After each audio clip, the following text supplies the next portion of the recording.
Salam. Bugün baxacağımız 4-cü sinif monitorinq testi olacaq. Birinci sualda. Hansı sifət azaltma dərəcəsindədir? A variantı sapsarı çoxaltmadır. B variantı göyümtül. Bəli, göyümtül azaltma dərəcəsində sifətdir. Doğru variant B-dir. C-də dümağ çoxaltma, D-də qapqara çoxaltma. İkinci suala baxırıq. Hansı söz düzgün yazılıb? A variantında açıq yaşıl defislə yazılmalıdır. Səhvdir burada. B variantında lap şirin ayrı yazılmalıdır. Səhvdir burada. C variantında tünd qırmızı, bəli, defislə yazılmalıdır. Elə doğru variant C variantıdır. D-də isə ən yaxşı ayrı yazılmalıdır. Defislə yazılıb, səhvdir. Üçüncü suala baxırıq. Sözü göydə tutmaq ifadəsi hansı mənanı bildirir? A variantı sözünü ucadan demək, səhvdir. D-də deyiləni, B-də deyiləni vecinə almamaq, bu da səhvdir. C-də tez başa düşmək, bəli, sözü göydə tutmaq tez başa düşmək mənasındadır. Deməli, doğru variant C variantıdır. D-də fikir bildirmək, bu da səhvdir. Dördüncü suala baxırıq. Hansı cümlədə sifət çoxaltma dərəcəsində işlənib? A variantında həyətimiz genişdir, çoxaltma dərəcəsində deyil. B variantında otağın divarları açıq mavidir. Açıq mavi azaltmadır, çoxaltma deyil. B variantında C-də daha doğrusu bağda yamyaşıl ağaclar. Yamyaşıl çoxaltma dərəcəsində sifətdir. Bəli, doğru variant da C variantıdır. D-də gün biraz sərin keçdi. Burada da çoxaltma deyil. Baxırıq indi qısa bir mətnimizə. Vətəndən uzaqda qalan ürək. Ağabəyim ağa Qarabağ xanı İbrahim Xəlil xanın qızı idi. O siyasi səbəblərlə Fətəli Şahın sarayına gəlin köçmüş, ömrünün böyük hissəsini İranda keçirmişdir. Lakin sarayın dəbdəbəsi, şəhərin gözəlliyi onun qəlbindəki boşluğu doldura bilmirdi. Ağabəyim ağa hər gün Şuşanı xatırlayır, dağlarını, bulaqlarını, Qarabağın saf havasını düşünürdü. Bu həsrət, yəni vətən həsrəti, bu həsrət onu şeir yazmağa sövq edir. Bayatılarında vətən sevgisini, ayrılıq ağrısını dilə gətirirdi. Onun qoşduğu bayatlar dillər əzbərinə çevrilmişdir. 5-ci sual bu mətnə uyğundur. Mətnə görə Ağabəyim ağanı ən çox narahat edən nə idi? A variantına saray qaydaları bu deyildi. B variantı vəzifə yükü bu da deyildi. C variantı vətəndən uzaq düşməsi. Bəli, vətəndən uzaq düşməsi Ağabəyim ağanı narahat edirdi. Doğrudur. D-də isə şöhrət qazanmaq istəyi, bu da səhvdir. Doğru variant C variantı olmuş oldu. Növbəti sualımız. Bu mətndə Ağabəyim ağanın hansı cəhəti ön plana çəkilir? A variantında siyasi fəaliyyəti bu deyildi. B variantında vətənpərvərliyi. Bəli, vətənpərvərliyi ön plana çəkilmiş hissləri idi. Doğrudur. B variantı tamamilə doğrudur. C-də sərvəti səhvdir. D-də diplomatik bacarığı, bu da səhvdir. Növbəti qısa mətnimizi oxuyuruq. Həsrətin səsi Qarabağ şikəstəsi. Qarabağ şikəstəsi təkcə bir musiqi havası deyil. Xalqın yaddaşında yaşayan bir nisgildir. Bu şikəstə səslənəndə insan sanki keçmişlə üz-üzə qalır. Hər avazda ayrılıq, hər zəngdə vətən həsrəti duyulur. Deyilənə görə bu hava Ağabəyim ağanın ürək yanğısından doğmuşdur. Elə buna görə də Qarabağ şikəstəsi əsrlər keçsə də unudulmur.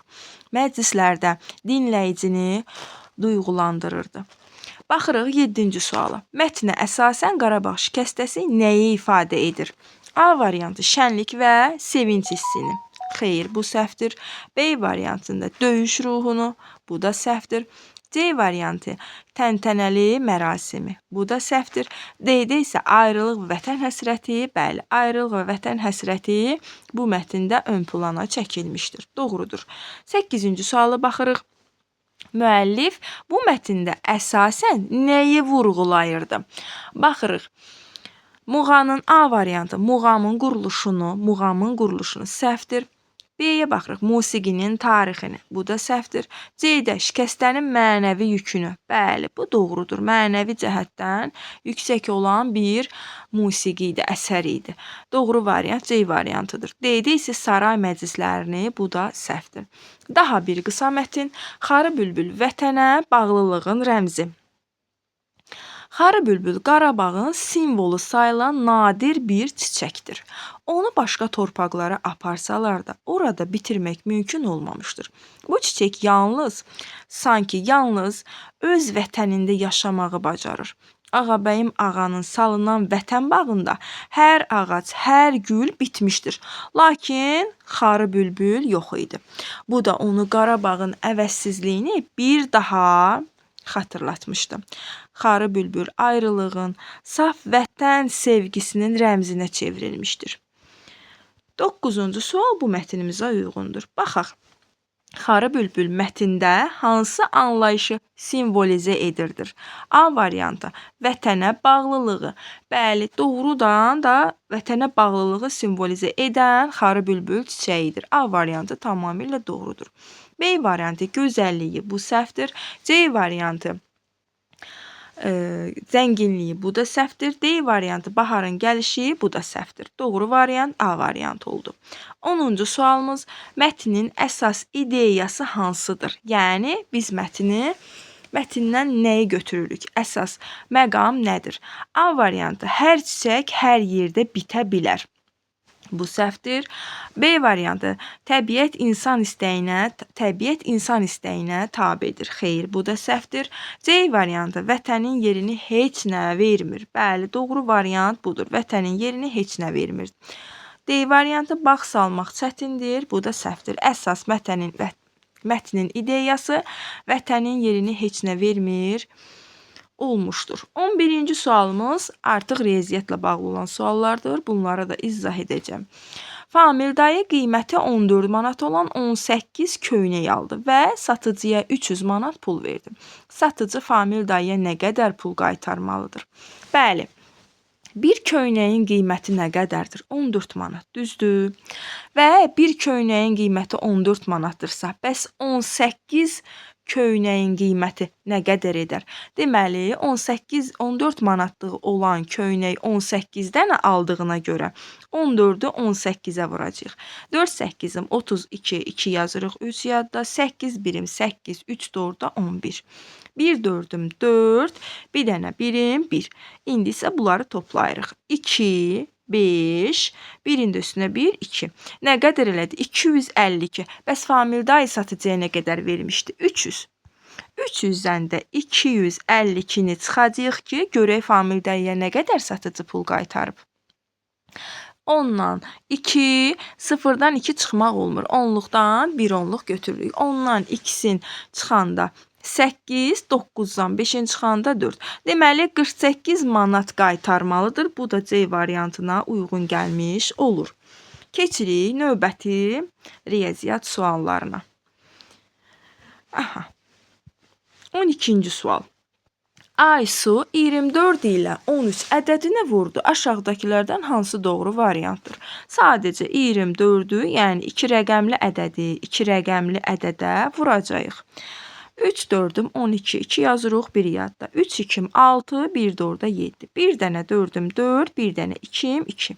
Bunları isə toplayırıq. 2, 7-nin üstünə 4, 11, 1 yazırıq. 1 yadda, 2-nin də üstünə yadda qalan 1, 3.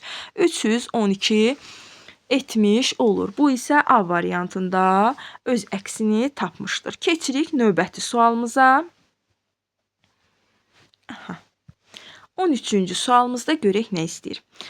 4A sinifində qızların sayı oğlanların sayından 6 nəfər çoxdur. Sinifdə cəmi 30 şagird varsa, neçə oğlan var? Baxın, 4A sinifində nə öyrəndik? Qızlar var, oğlanlar var. Hər ikisinin cəmi 30-dur. Düzdür? İndi yazırıq. Qızlar, bir də oğlanlar. Və şərtə uyğun tənlik qururuq.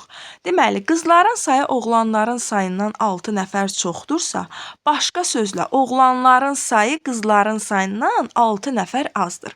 Biz də azdan başlayırıq ki, çoxa biz qiymət qoya bilək. Az oğlanlar idi. Oğlanlara hər hansı bir hərf deyə bilərik, dəyişən deyə bilərik. Mən yazıram X. Və bu X-dan da 6 nəfər çox dediyinə görə X-in üstünə, yəni bilinməyən ədədin üstünə 6-nı gəlirəm və bunların hər ikisi 30-a bərabərdir. Düzdür? İndi toplayıram. X üstə gəlinsin 6, üstə gəlinsin X bərabərdir 30. Buradan 2X üstə gəlinsin 6 bərabərdir 30. 2X bərabərdir. Deməli, bərabərliyin sağından soluna keçəndə artıq nə olacaq? İşarə dəyişəcək. 30-dan 6-sını çıxanda 24, x da bərabərdir. 24-ü də 2-yə böləcəm və x-in qiymətini tapacam. 24-ü 2-yə böləndə 12. İndi bizdən yerinə qoyuruq bizdə. X-i necə tapdıq? Neçə tapmışıq? 12. Oğlanların sayını. Qızların sayı isə nə qədərdir? 12-nin üstünə 6 gəlib 18. Deməli, qızlar 12, oğlanlar isə daha doğrusu qızlar 18, oğlanlar isə 12-dir. Baxırıq şərtə. Bizdən ən sonda nəyi soruşub? Şagird neçə oğlan var? Oğlanlar neçə tapmışıq? 12. Deməli, doğru variant D variantı. Baxın, 18 də var, amma bizdən 18-i o vaxt yazardıq ki, qızların sayını soruşsaydı. Bizdən isə oğlanların sayını soruşduğuna görə 12 cavabını seçmiş oluruq. Yəni, hər iki variant var. Səhvən biz onu da götürə bilərik. Ona görə də mütləq biz şərtin sonunu dəqiq oxumalıyıq. Keçdik 14-cü suala. Bir ədədin 3 misli 24-dən 6 vahid azdır. Həmin ədədi tapın. Baxın, bir ədəddir. Mən bu ədədi bilmirəm. Hər hansı hərfli işarə eləyə bilərəm. Bunu yazdım A. Və həmin ədədin 3 misli. Baxın, 3-ə də vurdum. Misli dediyinə görə qatı oldu, misli oldu.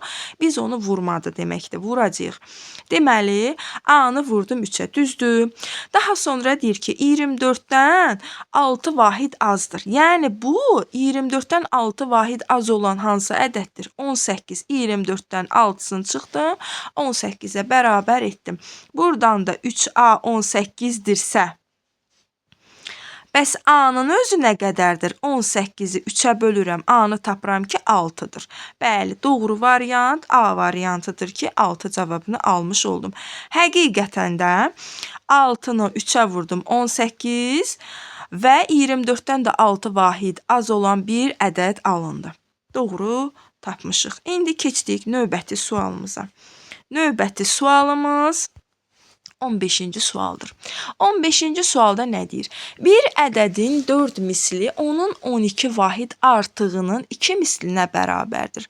Həmin ədədi tapmaq üçün qurulacaq tənlik hansıdır? Baxın, burada fikir verirsiniz ki, cavablarda artıq ifadə qurulub. Yəni, biz tənliyi quracağıq, vəssalam. Başqa heç bir şey lazım deyil bizə.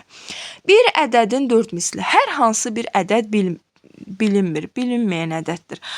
Cavab variantına baxıram ki, x-la işarələnib. Hər hansı bir hərfli işarə eləyə bilərəm. X-la işarələndiyinə görə elə mən x-la da işarə etmiş oluram. Bunun rəngini dəyişim. Aha. Deməli, x. Və deyir ki, bunun 4 misli. Bunun x-i 4-ə vurdum. Və deyir ki, həmin, bax, o ədədin, onun, yəni bilmədiyim o x-in 12 vahid artığını üzərinə gəlirəm 12. 2 mislinə bərabərdir. Baxın, uşaqlar, mütləq bunu mötərəziyə almalıyam və 2-yə vurmalı, bu 4x-a bərabər etməliyəm. Yenə də deyirəm, bir ədədin 4 misli. O bilmədiyim ədəd x götürdüm, düzdür? 4 misli nə deməkdir? X-i 4-ə vurmaq deməkdir, düzdür? Daha sonra onun, yəni bu x-in 12 vahid artığı və 2 mislinə bərabərdir. Bu 2 mislinə bərabər dediyinə görə bunların arasında bərabər işarəsini qoyuram. Və bu ifadə hansı cavabda doğrudur? Baxıram ki, baxın, C variantında öz əksini tapmışdır. Doğru variant C variantı olmuş oldu. Keçdim 16-cı suala. 16-cı sualda nə soruşur? Bir qutuda 18 sıradan ibarət ədəd karandaş var. Hər sırada 24 karandaş yerləşir. Mağaza sahibi bu qutulardan 7 ədəd aldı və hər karandaşı 50 qəpik, yəni 50 azinə satdı. Və satışdan əldə olunan ümumi gəlir nə qədərdir? Baxın, ümumi gəliri soruşur. Bir qutuda, indi baxın, mən sizə təsəvvür etməyiniz üçün bir qutu təşkili yazacağam. çəkməyə çalışacağam. Baxın, təsəvvür edin ki, burada 18 dənə sıra var. Və hər sırasında da uşaqlar, hər sırasında da 24 dənə nə var? Karandaş var. Mən baxım görün ki, bu 18 dənə sırada olan bir qutunun içərisində 24 nə qədər var? Bunu necə taparam? Bunu 24-ü vuraram 18-ə ki, görüm ümumiyyətlə bir qutunun içərisində olan 18 sıradan ibarət 24-lük nə qədərdir? 4 8-im 32, 2 yazıram. 3 yadda. 8 2-im 16, 3 doğruda 19. Aha, sonra bir dənə 4-üm 4, bir dənə 2-im 2. İndi isə toplayıram. 2, 9-un üstünə 4, 13, 3 yazıram. 1 yadda, 2-nin üstünə 1, 3, 1 də orada 4. Neçə aldım? Deməli, 18 sıradan ibarət. Hər sırasında 24 dənə olan, baxın, bu bir dənə qutunun içərisində 24 və 18 dənə sıra olur. Bu bir qutunun içərisində 432 ədəd, baxın uşaqlar, mən ədədini tapdım. 432 ədəd nə var? Deməli, karandaş var, düzdür? İndi bunu silim. Davam edək. Aha, indi isə baxın, sonra davamını oxuyuruq və deyir, belə qutudan 7 ədəd alıb. Baxın, bir qutuda 18 sıra, hər sırasında 24 olan karandaş korobkasından, belə deyək, qutusundan 432 ədəd var.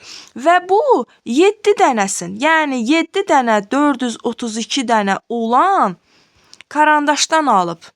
Və bunun 7 dənəsinin içərisində nə qədər ədəd sayı olduğunu tapmaq üçün 432-ni 7-yə vurmalıyam. 7 2-im 14, 4 yazıram 1 yadda, 3 7-im 21, 1 də orada 22, 2 yazıram 2 yadda, 4 7-im 28, 2 də orada 30. Baxın, nəyi tapdım mən? Nəyi tapdım 3024? Mən tapdım ki, 18 dənə sırada 24 dənə ədəd yerləşən 7 dənə korobkanın 3024 ədəd olduğunu tapdım. Ədədlə olan sayını tapdım. İndi deyir ki, və hər karandaş 50 azin, yəni 50 qəpik, baxırsınız qarşısında 0 var. 50 qəpik olana satıldı. Satışdan əldə olunan gəlirin ümumi miqdarı nə qədərdir? Deməli, mən buna 0.50, yəni 50 qəpiyə vuracam ki, görün bu nə qədər edir? Bu da edəcək 1512. Baxın, bunun da cavabı olmuşdu 1512 azin. Deməli, 3024 ədədlə 50 qəpiyə satacağım gəlir 1512 manat etmiş olacaq. Doğru variant B variantıdır. İnanıram ki, siz bunu anlamış oldunuz. Keçdik 17-ci suala. Bir bağda 7 sıra alma ağacı var. Baxın, bir sırada 7 dənə alma ağacı var. Hər sırada eyni sayda, ümumilikdə 84 ağac var. Hər sırada neçə ağac var? Baxın, bir dənə bağdır, 7 dənə sıra var. Hər sırasında da eynidir. Bax, bu eyni sözü bizə rahat kömək edir. Deməli, ümumilikdə nə qədər ağacımız var? 84. Və sıramız nə qədərdir? 7. Düzdür. İndi 84-ü 7-yə bölməliyəm ki, görüm hər sıramızda nə qədər eyni sayda ağac var. Deməli, 88-i 7-yə böləndə 1, bir dənə 7-im 7. 8-dən 7-ni çıxdım, 1 qaldı, 4-də düşdü. 14-də 7 nə qədərdir? 2. Deməli, 12 dənə eyni sayda olan 7 sıra ağac yerləşmiş oldu. Bu da hansı varianta uyğun gəlir? B variantına uyğun gəlmiş oldu. Keçdik növbəti sualımıza. Baxırıq növbəti suala. 18-ci sual. Bu çox rahat sualdır. İfadədir. İfadənin də qiymətini vermişdir. A-nı 7, B-ni isə 2 verib. İndi isə yazırıq. 5A çıxılsın 3B. İndi A-ya neçə verib? 7. Deməli, bu 57-dir. Və ortada gördük çıxma işarəsi var. Və 3, B-nin qiymətini neçə verib? 2. Baxın, çıxma işarəsi olduğuna görə 57-dən də 32-nisini çıxacaq. 7-dən 2, 5, 5-dən 3, 2. Doğrudan da 25 alınmış oldu. Burada cavab variantı verilməyib. Biz özümüz cavab variantını yazacaq. Neçə almışdıq? 25. Yazırıq. 18-ə 25. Oxuyuruq 19-cu sualı. Bir məktəb kitabxanasında 24 cild kitab var. Hər cilddə 36 səhifədədir. Bax, 36 dənə səhifədən ibarətdir. Kitabxanada olan bütün kitabların ümumi səhifə sayı nə qədərdir? Baxırıq. Deməli, 24 cild kitab var, hər cildində də 36. Ümumi tapmaq üçün nə etməliyik? 24-ü 36-ya vurmalıyıq. 6 4-üm 24. 4 yazırıq. 2 yadda. 6 2-m 12. 2 də orada 14. 3 4-üm 12. 2 yazırıq. 1 yadda. 3 2-m 6. 1 də orada 7. İndi isə toplayırıq. 4, 4-ün üstünə 2, 6, 1-in də üstünə 7, 8. 864. Yazıram 19-cu sualımızın cavabı 864. Deməli, 864 səhifə sayı olmuş oldu. Növbəti sonuncu sualımız 20-ci sual. Deməli, 20-ci sualda nə deyir? X bölünsün, baxın, X bölünsün 6 bərabərdir 42. Və deyir ki, tənliyin kökünü, yəni bu bilinməyən X-i tapaq. X-i tapırıq. Deməli, baxın, hansı bir ədəddir ki, bax, bu bilinməyəndir də, düzdür. Hansı bir ədəddir, onu biz 6-ya böləndə 42 alınır. Bunu tapmaq odur ki, 42-ni vurmalıyam 6-ya. Başqa sözlə, vurmalıyam 6-ya. 6, 2, 12, 2 yazırıq, 1 yadda. 6, 4-üm 24, 1 də orada 25. Neçə aldım deməli? X-imiz neçə oldu? X bərabərdir 252. Həqiqətən də 252-ni yoxlasam ki 6-ya bölüm, doğrudan da 42 cavabını almış olaram. İnşallah uşaqlar, izahım sizə aydın oldu. Növbəti izahlara qədər.